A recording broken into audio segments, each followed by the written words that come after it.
always interested in film, but when I went to West Bloomfield, all the way back in 2004, 2008, when I graduated, um, we had a great film and video program. We did these every year. We kind of did, it was, a feature length film. And so I did that. I participated in that. I was the editor a couple times. Then I directed my senior year. So that gave me a lot of, it sounds cliche or like I'm lying, but it gave me a lot of experience that helped me move on and studying at college at Michigan State, but also, doing it on my own, my indie path, but also the path that I have is working in the film industry as a professional. All these things I learned in high school really did help me moving forward. Ms. Williamson said some of you guys are doing DAFT or might do DAFT. Our film, I think it was Educating Einstein is what our film was called. We were like in the DAFT festival for that, so I would participate in that as well. So that's what in high school, that's what I did. Like all I did was film, all I did was video. We didn't have the resources that everyone has today. Like it's everyone, I know that I'm sure people have said this, but it's totally true. Like all of you have a camera in your pocket, and you could absolutely make a film with it. Every cell phone, the things that the cameras can do nowadays are way better than anything that we had back then. So don't take it for granted. That if I could say a little advice, just if you're really, really interested in this and you want to make movies, you want to make videos, just keep doing it. You'll get better every time, and you'll figure out better ways to do things every time you make something. My path, when I graduated high school, I was really lucky. At the time I graduated, there was the Michigan Film Incentive, which meant that the state was giving films that were coming to Michigan. This is oversimplification, but they were giving basically 43 cents for every dollar that a film would make, that a film would spend when they come to Michigan. So all these Hollywood films were incentivized to come to Michigan to make movies. So I got really lucky. Like literally when I graduated, there were films in town and they needed people. So I called one of the production offices. Someone gave me an email address or a phone number, and I said, "Hey, I'll come work for you guys, and I'll do it for free." I don't do that. People will pay you, but they brought me on. They ended up paying me. So that was a movie called Youth in Revolt with Michael Cera, and that was the first time that I was a production office production assistant. So every movie you've ever seen has what we all call a production office, which is literally an office that's in the center of everything. Every department goes to the production office for everything. The production office works under the producers to make things happen. And that's what I still do today. I work in the production office. I was a production assistant for many years. I started as I said, in Youth in Revolt. I did another movie in Michigan called LOL. Like Laugh Out Loud, with Miley Cyrus. That was in 2010.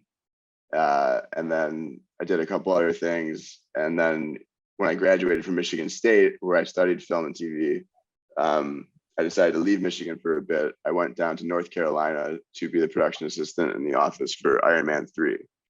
That was like a really awesome moment, and kind of like my first foray into a bigger world of film. The difference between doing like a smaller comedy like Youth in Revolt and doing Iron Man 3 was like kind of a life-changing, eye-opening thing for me.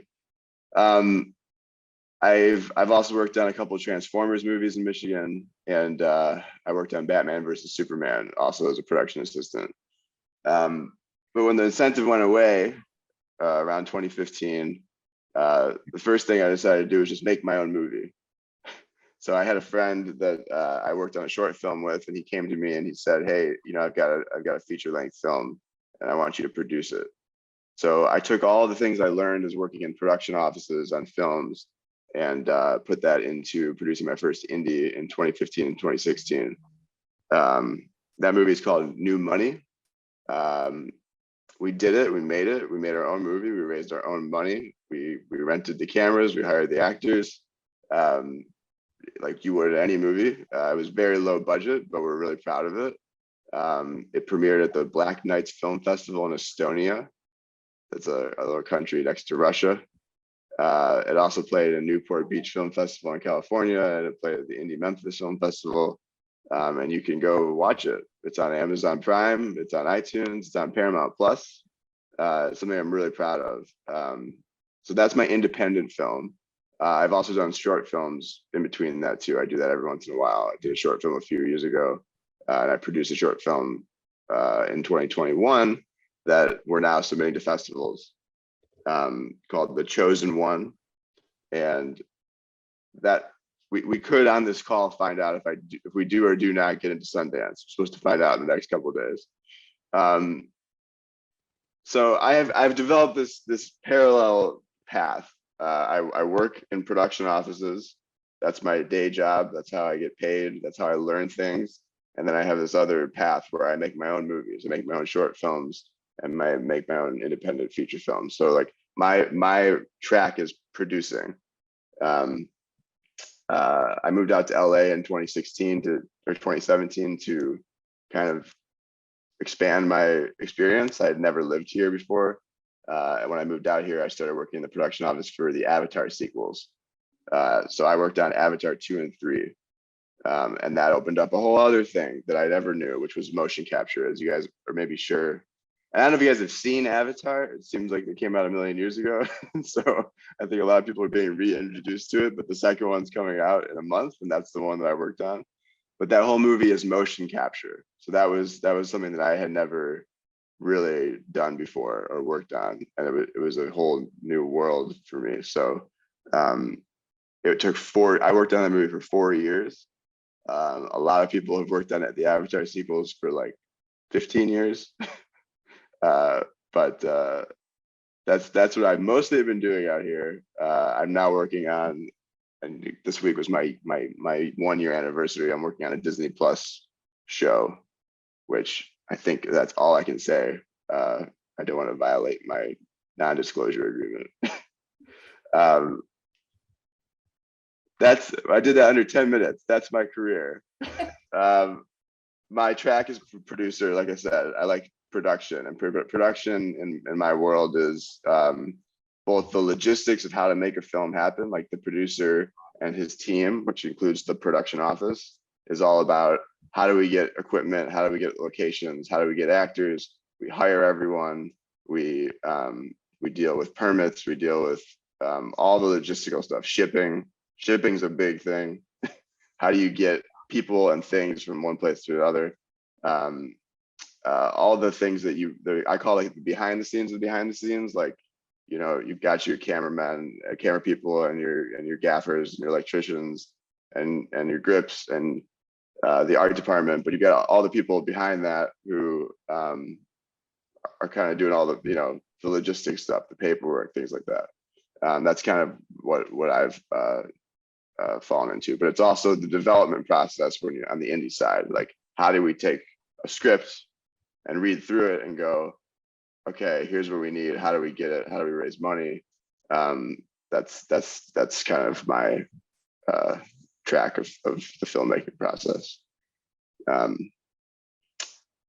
how did you go from like making like films in Michigan into something like Avatar? How did you go from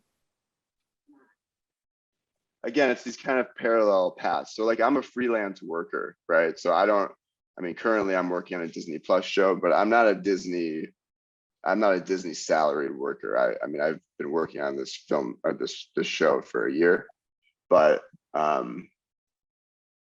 you know, it's a per project basis. So when this project's done, I won't have work until I find another gig. So I've kind of my you know, my passion is to make my own movies. So I made movies in Michigan because I wanted to tell stories about people from Michigan. And the feature film that we did was very mid-Michigan. It was very Lansing specific. And I do want to go back to Michigan to make a feature, and I might be a part of one next year, I'm hoping.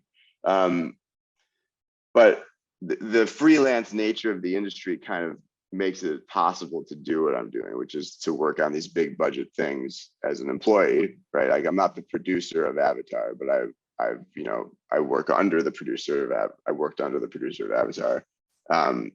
And it also provides an opportunity to like learn a lot. Like I learned so many things on these big budget productions that I take with me when I do my next indie project, whether it's a short film or a feature film. So again, and I'll be honest with you, being a freelance worker is a little scary sometimes, right? Like I will go sometimes months or so without working. But it also provides me with the opportunity to work on my own things, while also progressing this other side of my studio career. So I got my indie career that I do when I can, and I got my studio career, which is how I pay bills, and but also it's like constant education and learning. And every filmmaking experience is different. You learn something new, and so I use that and dovetail that into my indie side.